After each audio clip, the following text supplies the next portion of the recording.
What's up, everybody? Welcome back to my channel. My name is JMTRADEZ. I'm a full-time day trader for several years now. I've been trading for 5+ years, took myself from broke to 70K per month, and I teach students in a one-on-one mentorship and a live trading Discord how to use my strategy from top to bottom and how to profit every single day. So the other day, I went ahead on my Instagram and I put up a little questionnaire.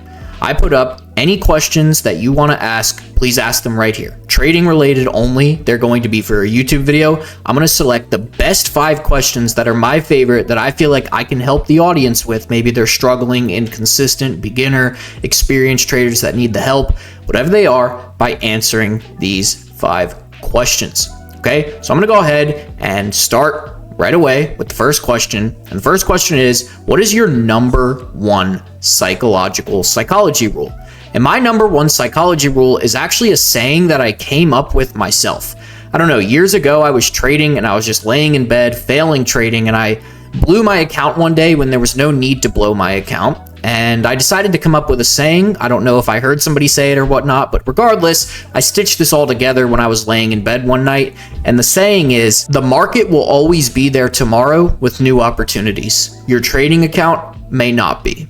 And ever since I just kind of stitched that together in my head, I kind of ran with that as the saying I wanted to use for my psychology.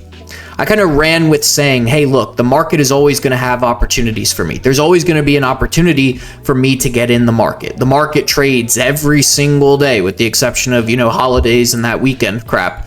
The market is trading every single day. You know what may not be trading every single day? My blown prop firm account, my blown live account. That is my number 1 psychological rule. If you are struggling in trading, maybe going through it, you're feeling inconsistent, whatever it may be, just realize, hey, look, the market's always going to be here. The market's always going to be giving opportunities. But you know what? This account that I just funded with $5,000 or this account that I just paid $500 for a prop firm, that may not be here tomorrow. And ever since I created that kind of quote, like I said in my bed that night, just kind of ran with that as my number 1 psychology rule. Next question is, why support and resistance over concepts like ICT trading strategy? So a lot of you guys may not know this about me, but I do trade support and resistance. And 5+ years ago, when I was first learning how to trade, one of the first concepts and strategies that I tried to learn actually was ICT concepts. Things like fair value gaps, liquidity sweeps, breaks of structure, change of character. Don't get me wrong, I still use things like breaks of structure and change of characters in my trading, but things like all the fair value gaps, the inverse fair value gaps, the SMT divergences, the fib retracement stuff, it's like, it was all becoming too complicated. And I said to myself, and I was sitting down talking to a friend one time years and years ago, and I said to myself, hey, look, trading is already hard enough. It's already difficult enough. It already comes with its issues and its maintenance that you have to do and the continuous learning that you have to do. Why am I making it harder by having 500 different confluences? There's got to be an easier way to do this. There's got to be an easier way than marking up my chart with 500 plus fair value gaps and being like, okay, I'm only going to enter the trade if this happens, then this happens, and then I see this, and then this SMT on this time frame. That's the only way I'm going to enter this trade. Why does it have to be that difficult? I did my research. I'm not a strategy hopper, but I did end up changing my strategy to support and resistance, and it was the best decision I ever made. I saw, hey, look, we have these areas on the chart, supply and demand areas, support and resistance areas where big investors are involved, big buyers, big sellers. I can look for price to return to these areas, get in at a reasonable price, and hey, look, I'll join the big investors that are already in this area. I mean, how could you not want to trade like that? It keeps things simple. It keeps things teachable. It keeps things approachable in trading. There's not 600 different steps and confluences that you have to do and memorize just before you enter the trade. My next question is, if you could tell your beginner self one thing, what would it be? If I could tell my beginner self one thing, and it sounds cliche, but it's so true, it would be to put your life into perspective. And this is going to be a little bit different than what you guys have heard before. Many influencers, many trading influencers, they'll say things like, oh, I would tell myself to risk better. I would tell myself not to go on tilt. I would tell myself to have a better pre-market plan. For me, it was always about, you know what, maybe I just should have put my life into perspective. I think all beginner traders have a common problem, me included, years and years ago, and that would be that I would try to rush the process. I wanted this to show up instantly. I wanted to succeed instantly. I didn't want to wait long. I wanted this journey. I wanted to be rich. I wanted to get rich overnight. Well, guess what? When I would fail these accounts because of those issues, I would be pretty upset. I would get mad. I would let my days get influenced by those results and everything. And really, I should have been more thankful. I grew up in a great home with a great family. In reality, there's people in this world who genuinely can't afford food, who wake up every single day worrying if they're going to lose family members in war-torn countries and not be able to eat that day. But I was complaining because I didn't pass a trading challenge or a trading eval, or I had to go to work at my fast food job in healthy, clean America, but I still had to do trading evals. That would be the number one thing I would really tell myself if I could go back, is put your life into perspective. Don't rush the process. Don't rush the journey.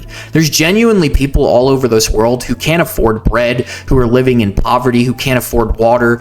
They're in war-torn countries. I'm in no position in a good place in America, in a safe place in America, in a clean place like America, to be complaining if I don't pass a 50 or 100K trading challenge or eval. I mean, for crying out loud, that's what I would say. Put your life into perspective, Jake. And I tell a lot of beginner trader students of mine these days is, hey, look, don't be so discouraged if it's not happening overnight. For this journey is a process. It's a marathon. It's not a sprint.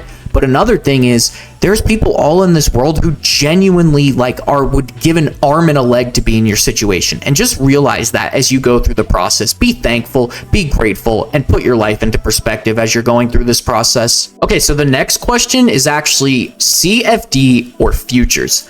And this is going to be a real weird one that you guys are probably not used to hearing in these modern days. But if I am to trade prop firms, I prefer CFD.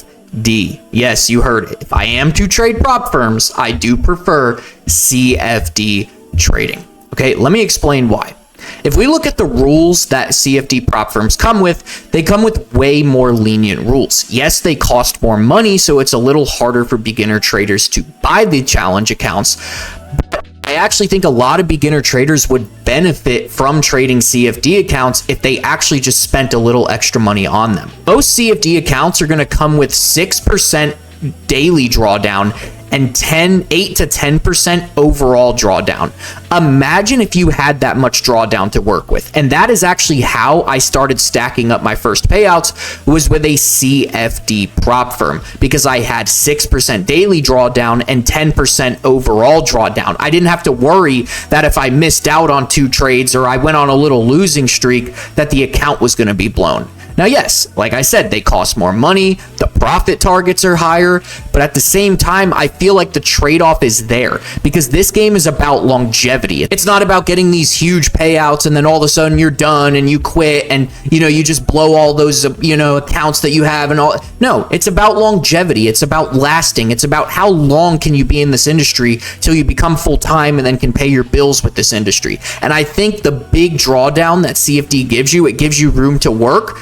I think it is so much better. I also think the payout structure is so much better on CFDs. You get 80% and the firm keeps 20%. That's going to be your average payout split when it comes to CFDs. I just feel like there's so much more room there to make a bunch of money than, you got to win 5 days in a row and then we'll give you 50% of your payout, and then the next ones you can take 100% of your payout if you do this and this and this, like it is on futures firms.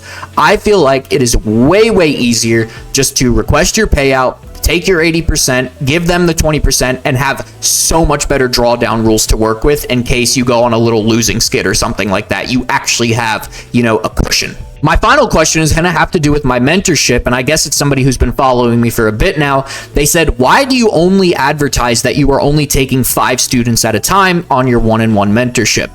Well, there's a very important reason for that, because I'm getting 100 Typeform responses a week of people wanting to join my one-on-one mentorship. The only reason that I take only 5 people and will not exceed that is because I want to make sure that every student who joins and pays for my program is getting what they paid for.